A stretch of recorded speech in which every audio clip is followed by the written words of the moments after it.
Today, we're going to dive into one of the most powerful and, honestly, reality-bending ideas in all of human history. It's an ancient concept from India that suggests the entire universe is actually made of the very thing you're using to perceive it right now: consciousness itself. Okay, so forget everything you might think you know about ancient religion. You know, the early parts of the Ṛgveda, they're full of hymns to gods of fire and wind and the sun. But then you get to the final chapters, the Upanishads, and they drop this philosophical bombshell. Those gods, they're not some external beings out there. They're functions inside you. And trust me, that's just the tip of the iceberg. So how in the world did a shift like this even happen? Well, it wasn't overnight, that's for sure. It was this deep, profound evolution in thinking, a move away from just performing rituals for the gods to a radical new investigation of reality itself, from the inside out. This really breaks it down. You've got these two major paths in Vedic thought. On the left, there's karmakanda, the path of action. You can think of it as rituals, good deeds, charity, all stuff aimed at gaining you a better life, worldly merit. But then, on the right, you have jnanakanda, the path of knowledge. Its focus is totally internal, and its goal isn't just a better life, it's ultimate, total liberation. And here's a perfect example of what I mean. The external fire god Agni, the one who received all the offerings in the rituals, he was completely reinterpreted. He became the internal fire of speech, the very power that lets us form words and communicate. And the pattern just keeps going. The powerful wind god, Vayu, is internalized to become prana, our vital life force, the very function of breath that's keeping you alive right now. It's incredible, right? The entire pantheon, the whole cosmic order, was being mapped directly onto the human body. This whole idea of internalizing the cosmos naturally leads to an even bigger question. I mean, if the universe is basically inside us, then why does any of this exist in the first place? Why are we here? Well, the Aitareya Upanishad offers a truly mind-blowing answer to that one.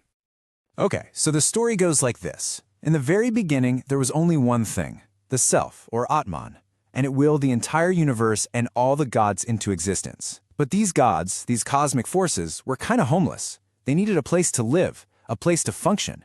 And after checking out other options, they chose the human body as their perfect home, entering it to become our senses and our abilities. And this is the absolute heart of it all.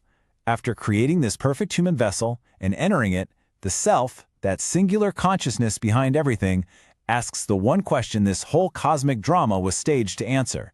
Who am I? So, what is the answer to maybe the most important question ever asked? Well, it's not some long, complicated philosophical argument. It's a single, devastatingly simple phrase: Prajñānam Brahma. These two words, three in Sanskrit, form one of the great dikta, or mahavakyas, of Vedanta. And they hold the entire answer to that ultimate question. So what does it actually mean? It translates to consciousness is Brahman, or the absolute reality. But here's the crucial bit. This isn't saying that the ultimate reality just has consciousness like it's a quality. No. It's a statement of identity. It's saying that the very fabric, the very stuff of reality is pure, unfiltered consciousness. The great philosopher Shankara put it perfectly. He said this ultimate reality isn't some cosmic being who thinks.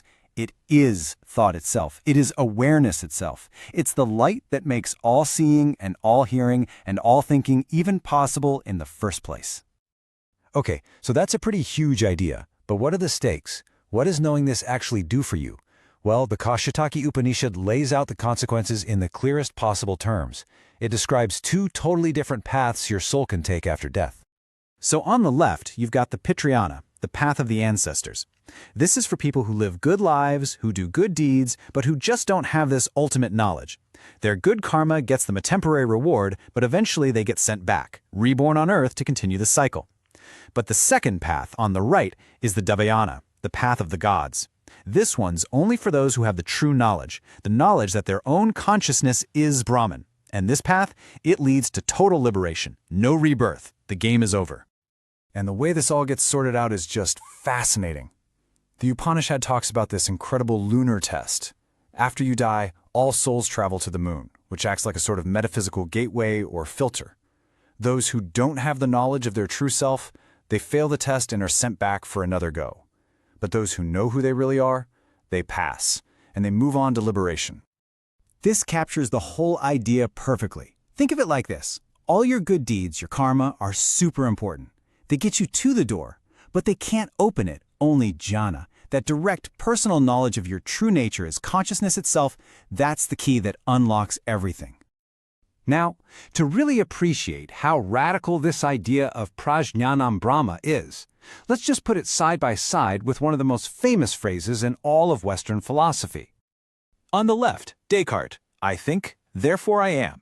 This statement uses the act of thinking to prove that the individual, finite ego, the I, is real. It basically makes your personal self the bedrock of reality.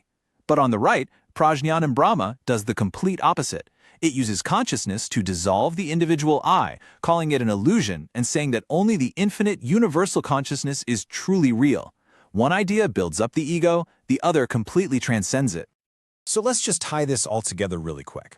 The Aitareya Upanishad gives us our origin story. The whole universe was created so that consciousness could discover itself. The Kauṣītakī Upanishad explains our destiny. It's a choice between the endless cycle of rebirth or, finally, liberation.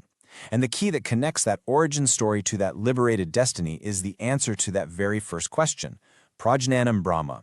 Consciousness is the ultimate reality. And that leaves us with this final, just staggering thought.